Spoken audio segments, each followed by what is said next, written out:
Bonjour, chers frères et sœurs en Jésus-Christ. Je vous propose de lire avec moi dans l'Épître aux Philippiens, chapitre 1, versets 3 à 10. Je rends grâce à mon Dieu de tous les souvenirs que je garde de vous tous, de vous, ne cessant dans toutes mes prières pour vous tous, de manifester ma joie au sujet de la part que vous prenez à l'Évangile, depuis le premier jour jusqu'à maintenant.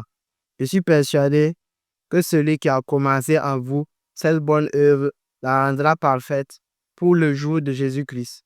Il est juste que je pense ainsi de vous tous, parce que je vous porte dans mon cœur, soit dans mes liens, soit dans la détresse et la confirmation de l'Évangile. Vous qui tous participez à la même grâce que moi, car Dieu m'est témoin que je vous chéris tous avec la tendresse de Jésus-Christ. Et ce que je demande dans mes prières, c'est que votre amour augmente de plus en plus en connaissance et en pleine intelligence, pour le discernement des choses les meilleures, afin que vous soyez purs et irréprochables pour le jour de peace. Que le Seigneur bénisse sa parole. Amen.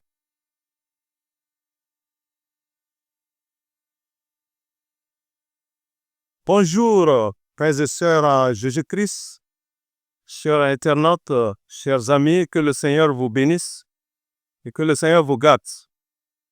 Voilà encore une occasion que le Seigneur nous donne de nous rassembler autour de la saine doctrine de Jésus-Christ afin de nous édifier. Alors ce matin, je voudrais aborder avec vous sur un thème, sur les caractéristiques des faux croyants. Et ces trois caractéristiques, nous allons les retrouver dans la première épître de Pierre, dans la première épître de Jude et dans la première épître de Jean. Et effectivement, quand nous étudions ces trois épîtres, c'est comme ça nous appelle comme des sentinelles. C'est comme des sentinelles qui nous avertissent du danger. Alors, surtout celle de Jude, nous allons trouver également ces trois ennemis, comme nous le trouvons aussi au temps de Néhémie. Le nombre chapitre, ennemi plutôt 6, chapitre 6. À partir du verset 1, nous voyons ces trois ennemis. Ils viennent toujours à l'encontre de la construction de l'œuvre de Dieu. Il y a Sambala, Tobija et Geshem, l'arabe.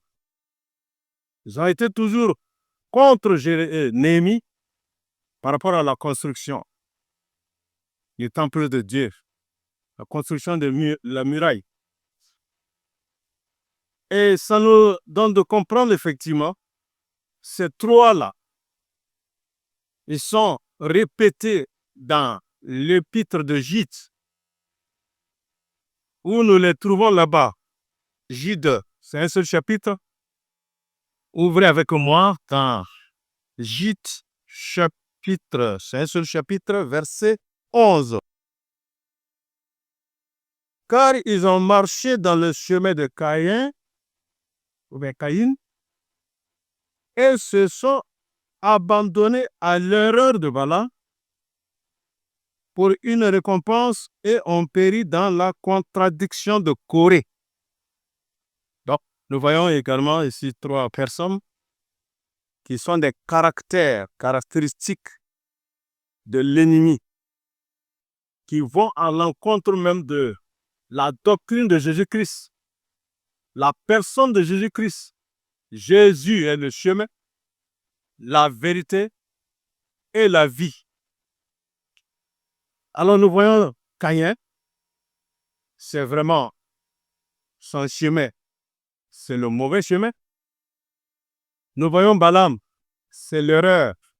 Jésus est la vérité. Lui, c'est l'erreur. Et nous voyons Corée, la contradiction, la révolte, et veut usurper l'autorité de Moïse. Amen. Alors, le chemin de Caïn, l'erreur de Bala et la révolte de Corée sont toujours là et présents et toujours opposés à l'œuvre de Dieu. C'est ce qui nous interpelle ce matin.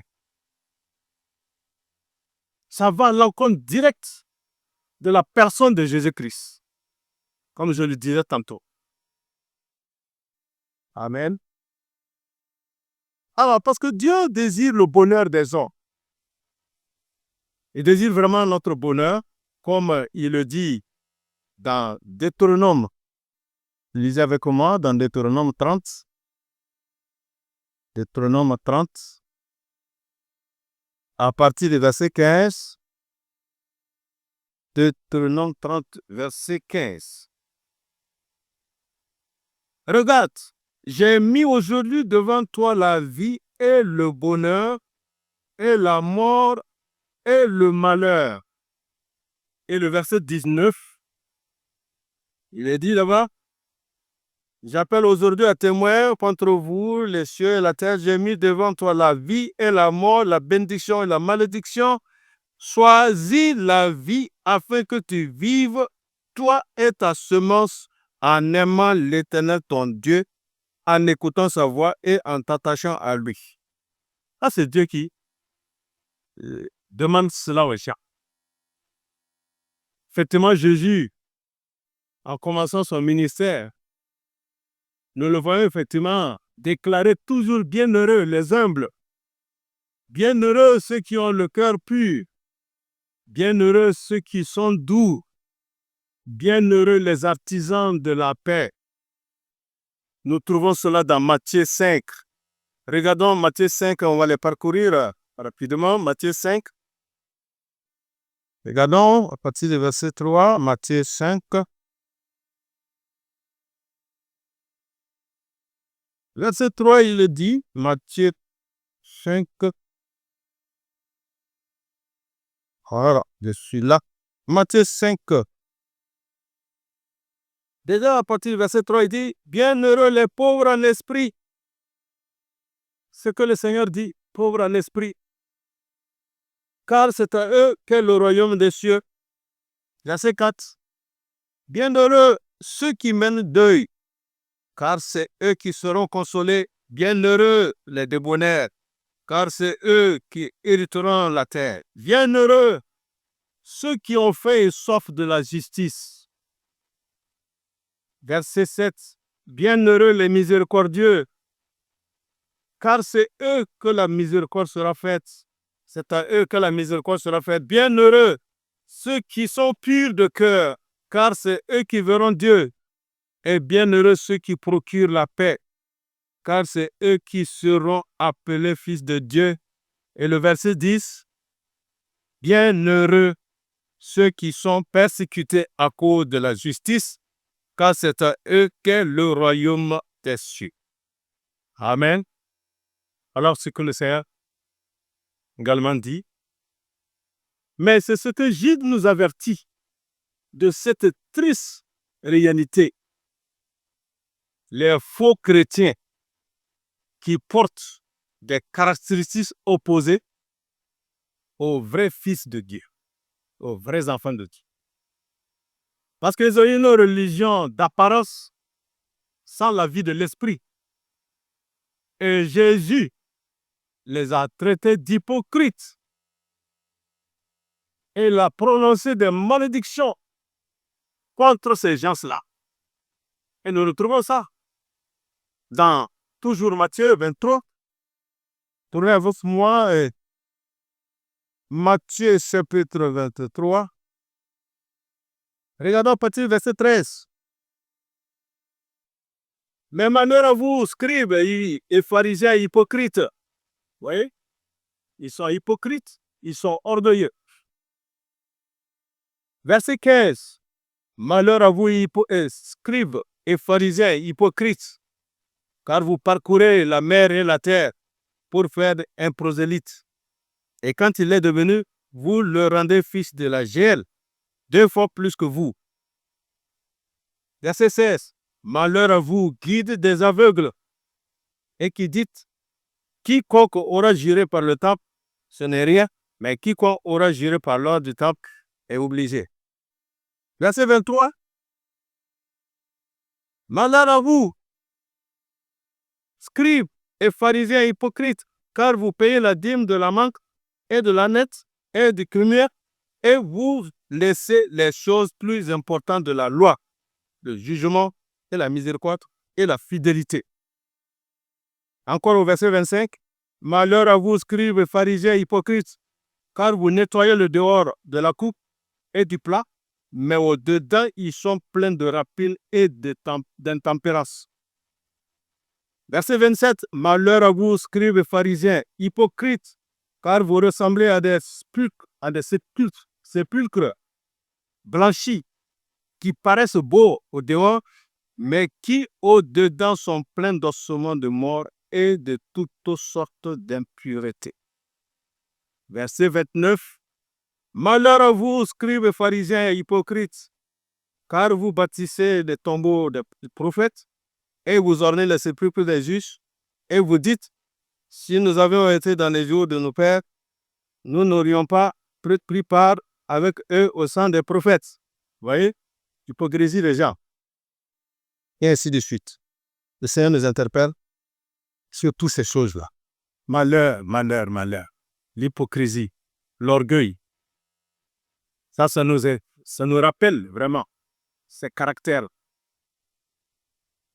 Alors, nous voyons effectivement le chemin de Caïn. Ça se trouve dans Genèse. Nous allons en revenir. Genèse 4. Nous voyons ce monsieur, ce fils d'Adam, qui a pratiqué la religion sans la foi.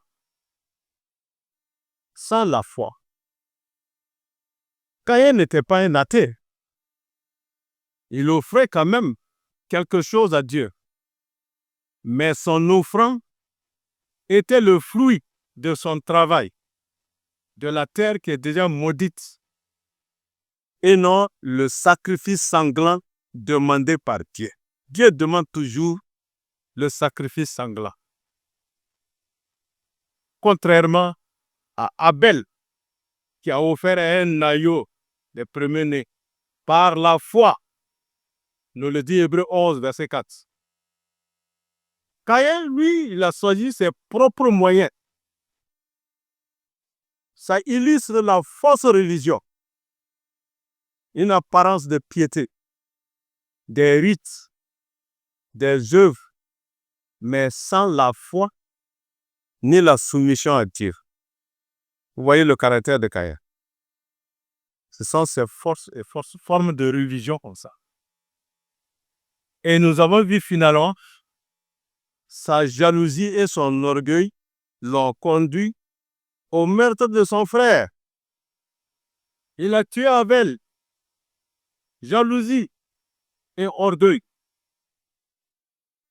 Et ce n'est pas fini. Il se lève maintenant même contre Dieu. Il va ajouter du mensonge et de l'insolence envers Dieu. Ça, c'est la forme de la religion. Beaucoup aujourd'hui marchent dans le chemin de Caïn. Et ils bâtissent leur vie sans Dieu. Ils se contentent d'une religion de surface, mais ils refusent la grâce du sacrifice de Christ. Jésus a dit, nul ne vient au Père que par moi. Je suis le chemin. Mais Caïn, le chemin de Caïn amène à la mort, à la destruction. Passons à l'erreur de Balaam. C'est contraire à la vérité. La cupidité déguisée en spiritualité. Lisons Nombre. Lisez avec moi Nombre 31. Nombre 31, regardons à partir du verset 8. Et finalement, il va mourir. Ceux qui font ce travail-là. Nombre 31, verset 8. Et ils tuèrent les rois de Madian, outre ceux qui leur furent tués, Évi et Rékem, et Shur, et Hur, et Reba, 5 rois de Madian, et ils tuèrent par l'épée Balaam, fils de Béor. Voilà comment il va mourir ici. Ça nous interpelle très fort. Balaam, il connaissait les choses spirituelles. Donc, il avait un don de prophétie. Il avait un don prophétique. Mais son cœur était attaché à l'argent. Vous avez vu le roi Balak? Lui, il est venu lui offrir des richesses et des honneurs pour qu'il puisse maudire Israël. Vous voyez? Mais Dieu a empêché Balaam de maudire Israël. Dieu l'a empêché de renoncer à ses désirs stupides. Et nous avons vu que Balak a entraîné Balaam. À défaut de cela, il va vraiment encore proposer à Balak pour amener les enfants d'Israël à l'idolâtrie et à l'immoralité. Lisez avec moi dans Apocalypse, chapitre 2. Apocalypse, chapitre 2, verset 14. Mais j'ai quelque chose contre toi, c'est que tu as là des gens qui tiennent à la doctrine de Balaam, lequel enseignait à Balak à jeter une pierre d'achoppement devant les fils d'Israël pour qu'ils mangeassent des choses sacrifiées aux idoles et qu'ils commissent la fornication. Vous voyez ce que Balaam a fait? À défaut, quand Dieu l'a empêché de maudire, nous voyons comment il a conseillé à Balak et nous voyons les résultats. Ça a poussé les enfants d'Israël à l'idolâtrie et à l'immoralité. C'est l'image de ceux qui utilisent la religion comme source de profit. C'est ça, c'est cette image-là. Ils prêchent pour l'argent. Ils manipulent les gens pour un gain honteux. Et ils ferment les yeux sur le péché par intérêt. C'est ça que nous voyons même aujourd'hui. Ces caractéristiques sont là. L'erreur, le Balaam. Les faux prophètes, les faux croyants. Leur seul objectif, c'est l'argent. Mais ils ne parlent pas de péché, ils ne parlent pas de repentance, ils ne parlent pas de la croix. Ils n'amènent pas les gens à la sanctification. Ça, ils ne prêchent pas sur ça.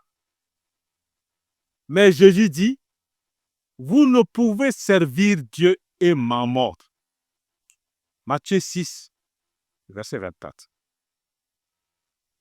L'erreur de Balaam est beaucoup répandue aujourd'hui. C'est une piété qui est corrompue par la cupidité où la vérité est sacrifiée pour des avantages terrestres. Alors nous passons maintenant à la révolte de Corée. Corée, nous trouvons cela dans Nombre chapitre 16. Regardons Nombre chapitre 16, le verset 1. Et Corée, fils de Jitcha, fils de Kéat, fils de Lévi, il s'éleva dans son esprit, et Dathan, et Abiram, fils d'Eliab, et Or, fils de Péret, qui était fils de Ruben, et ils se levèrent devant Moïse avec 250 hommes des fils d'Israël, princes de l'assemblée, hommes appelés au conseil des hommes de renom. Et ils s'attroupèrent contre Moïse et contre Aaron et leur dirent, c'en est assez, car toute l'assemblée, eux tous sont saints, et l'Éternel est au milieu d'eux. Et pourquoi vous élevez-vous au-dessus de la congrégation de l'Éternel? Et Moïse l'entendit et tomba sur sa face, et il parla à Corée et à toute son assemblée, disant, demain l'Éternel fera connaître qui est à lui et qui est saint, et il le fera approcher de lui, et celui qu'il a choisi, il le fera approcher de lui. Amen. Si vous lisez la suite, vous allez voir. Donc, nous voyons ce temps, Corée. Ça, c'est la rébellion contre l'autorité divine. Ça ne donne pas la vie. Ça va à l'encontre de Jésus qui est la vie. Jésus est le chemin, la vérité et la vie. Le chemin de Corée, c'est la rébellion. Ça prend et veut prendre la place de Jésus. Ça ne donne pas la vie. C'est un lévite, Corée. Et il servait dans le tabernacle. Mais il voulait plus. Il convoitait le sacerdoce d'Aaron. Donc nous le voyons ici avec Dathan et Abiram, avec 250 princes. Et ils se rebellent contre Moïse et Aaron, qui représentent l'autorité de Dieu. Ah, c'est très douloureux ça. Et la Bible dit, dans le chapitre toujours 16 de Nombre, regardons le verset 11, c'est pourquoi toi et toute ton assemblée, vous vous êtes rassemblés contre l'Éternel. C'est contre l'Éternel vous vous êtes rassemblés. Et Aaron, qui est-il que vous murmurez contre lui? Moïse les a fait savoir par l'Esprit de Dieu que se sont levés contre l'autorité de Dieu. Sinon, Aaron les qui? Moi, Moïse, là, je suis qui? Si vous élevez contre nous, c'est contre l'autorité de Dieu. C'est l'image de ceux qui refusent l'ordre établi par Dieu aujourd'hui. Et ils s'élèvent pour dominer sur le peuple. Leur révolte finit par entraîner beaucoup d'âmes. Regardez autour de vous aujourd'hui. Ils ont vraiment usurpé l'autorité de Dieu. Ils se sont établis à la place de Jésus. Mais nous avons vu dans ce cas ici, Dieu a manifesté sa gloire. La terre s'ouvrit et engloutit les repaires. Regardons dans le verset 31. Nous sommes toujours dans Nombre 16. Regardons le verset 31. 31. Et il arriva comme il achevait de prononcer tous ses paroles que le sol qui était sous eux se fendit et la terre ouvrit sa bouche et les engloutit, eux et leurs maisons et tous les hommes qui étaient à Corée et tout leur avoir. Et ils descendirent vivants dans le Séoul, eux et tout ce qui était à eux, et la terre les couvrit et ils périrent du milieu de la congrégation. Amen. Voilà leur sort final.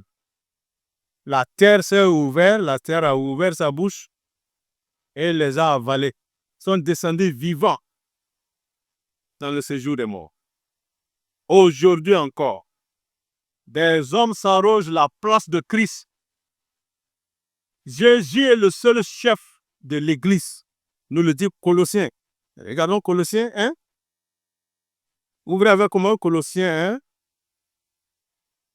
Verset 18. Colossiens 1, 18. Il, ça dit Jésus-Christ, est le chef du corps de l'assemblée, lui qui est le commencement et le premier-né d'entre les morts, afin qu'en toutes choses, il tienne lui la première place. Amen.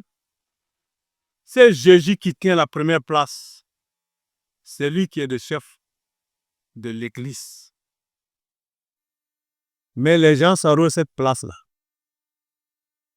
Ça nous interpelle, ça nous fait rappeler également l'Odyssée. Oui, Jésus est dehors. Aujourd'hui, les gens ont mis Jésus-Christ dehors. Et ils ont pris la place. Jésus se tient à la porte, maintenant il frappe. Celui qui entend la voix du Seigneur et qui ouvre son cœur, Jésus rentre et il va souper avec la personne, lui et son Père. Amen. Mais ces gars ici, leur fin là, c'est le jugement. Amen. Leur fin, c'est le jugement. Mais comme encore aujourd'hui nous sommes dans le temps de la grâce, nous avons vu encore Dieu, il a épargné quand même les fils de Corée. Ils ont été épargnés. Regardons le verset 26 dans Nombre 16. Nombre 16, regardons le verset 26. Nombre 16, verset 26. Il parlait à l'assemblée disant, éloignez-vous, je vous prie, d'auprès des tentes de ces méchants hommes et ne touchez à rien qui leur appartienne de peur que vous ne périssiez dans leur péché. Et nous voyons maintenant au verset 11. Retournons au verset 11. Ça, c'est le chapitre 26 maintenant. On parlait tantôt que les fils de Corée ont été épargnés. Lisons cela dans chapitre 26 de Nombre, verset 11. Mais les fils de Corée ne moururent pas. Voilà ici. Ça, c'est la miséricorde de Dieu. Car c'est le temps de la grâce. Dieu encore prouve vraiment la grâce à ceux qui se repentent. Aujourd'hui encore, c'est le temps de se repentir. Tous ceux qui sont dans cette rébellion, vous pouvez encore vous repentir. Dieu fera grâce. Amen. Donc nous comprenons que Caïn représente la fausse religion, les œuvres humaines sans la foi. Balak, ça illustre la corruption religieuse, une piété intéressée, motivée par l'argent. Et Corée montre la rébellion ouverte contre l'autorité de Dieu. Voilà ces trois voies. Ça mène à la ruine et au jugement. Mais l'appel de Dieu demeure encore. Choisis la vie. Dieu toujours conseille aux gens de choisir la vie.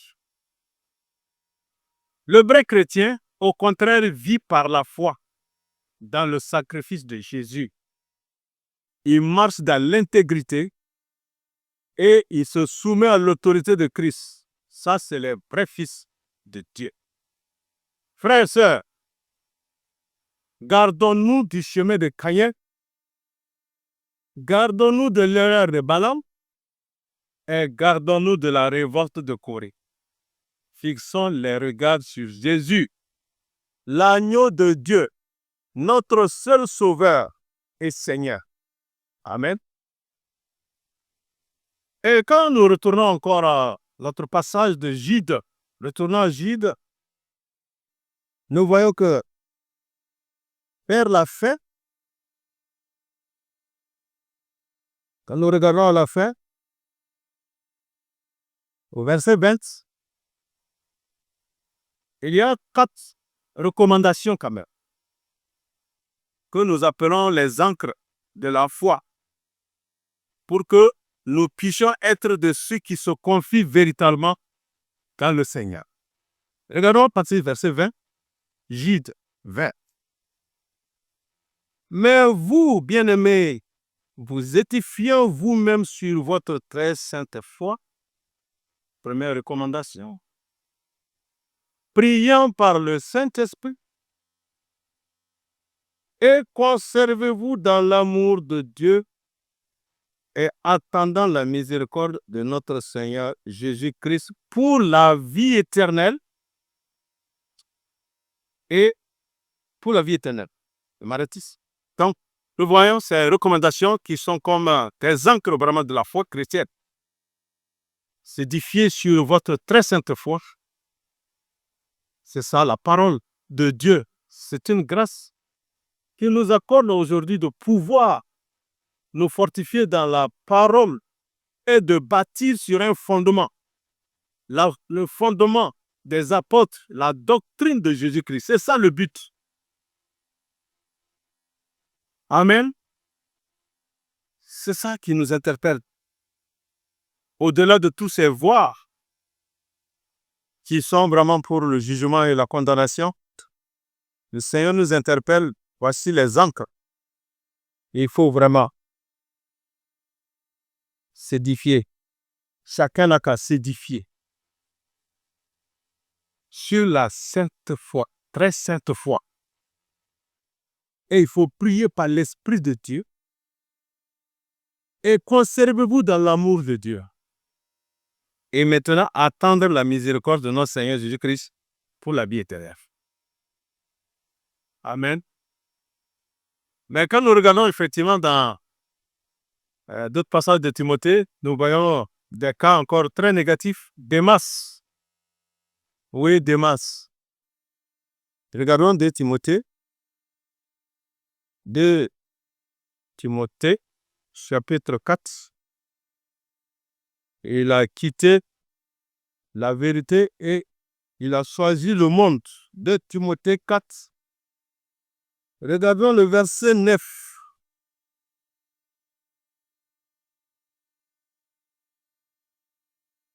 De Timothée 4, verset 9. Nous y sommes. Empresse-toi de venir bientôt auprès de moi, car Démas m'a abandonné, ayant aimé le présent siècle, et il s'en est allé à Thessalonique. Amen. Démas, il a abandonné la voie de la vie éternelle. Il allait pour le monde, il allait pour l'argent. Il a aimé le présent siècle. Il est parti à Thessalonique pour les choses de ce monde. Très mauvais ça.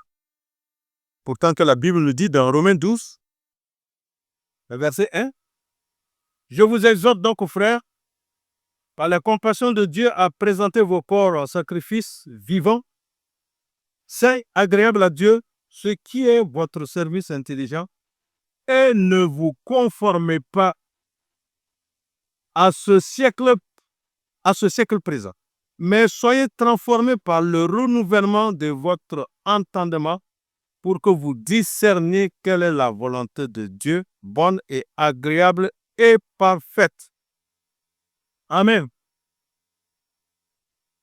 Je vous exhorte, ne pas se conformer à ce siècle présent.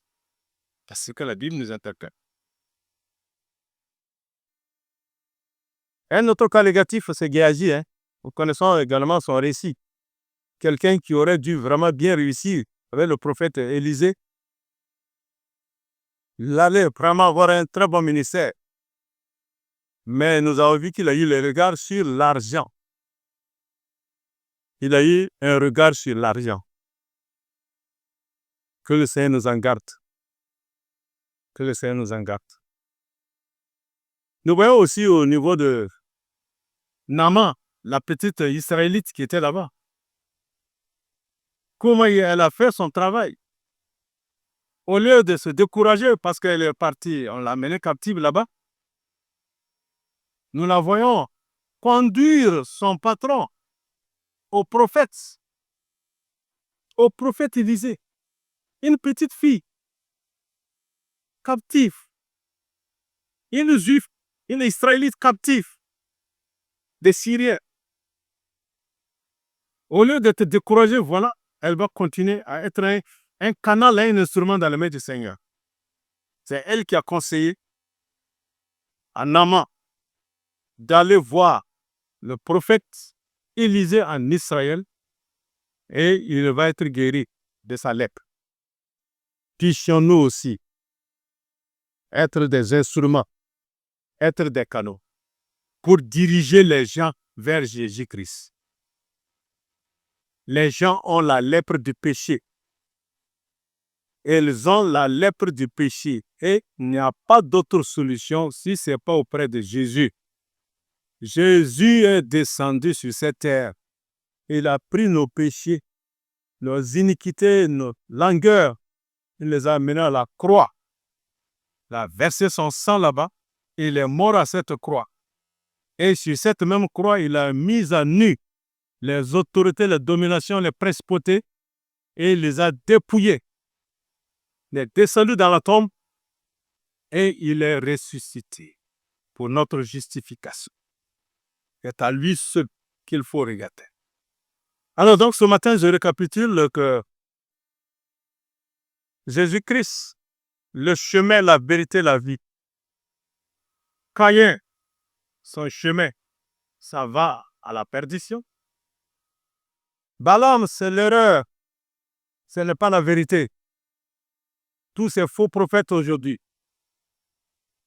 qui sont à la recherche des gains, ils ne prêchent pas la croix, ils ne prêchent pas vraiment la sanctification, ils ne prêchent pas du péché. C'est l'argent. Comme Balaam. Ça, c'est le faux. Et nous voyons Corée, il veut usurper l'autorité de Moïse. Comme aujourd'hui, beaucoup de ces soit serviteurs, soit disant serviteurs, ils ont usurpé cette autorité. Jésus n'a même pas de place là où il prêche. Jésus n'a pas de place là-bas. Mais ces gens, pour qu'ils se répandent, il faut quitter de là. Il faut sortir de là, se repentir. Dieu est toujours miséricordieux. Ils ont vu les fils de Corée et ils ne sont pas morts. Dieu montre par là encore qu'il y a la grâce qui est là. Ces gens peuvent encore se tourner vers le Seigneur Jésus-Christ. Reconnaître qu'ils sont dans la déviation, qu'ils sont dans la fausseté et revenir à Jésus-Christ. Amen. Voilà, bien-aimés, frères et sœurs, bien, chers amis, que le Seigneur vous bénisse. Que le Seigneur nous donne véritablement de nous attacher à ce Seigneur Jésus-Christ. Le chemin, la vérité et la vie. Personne ne peut aller au Père sans passer par Jésus. Amen. Gloire au Seigneur.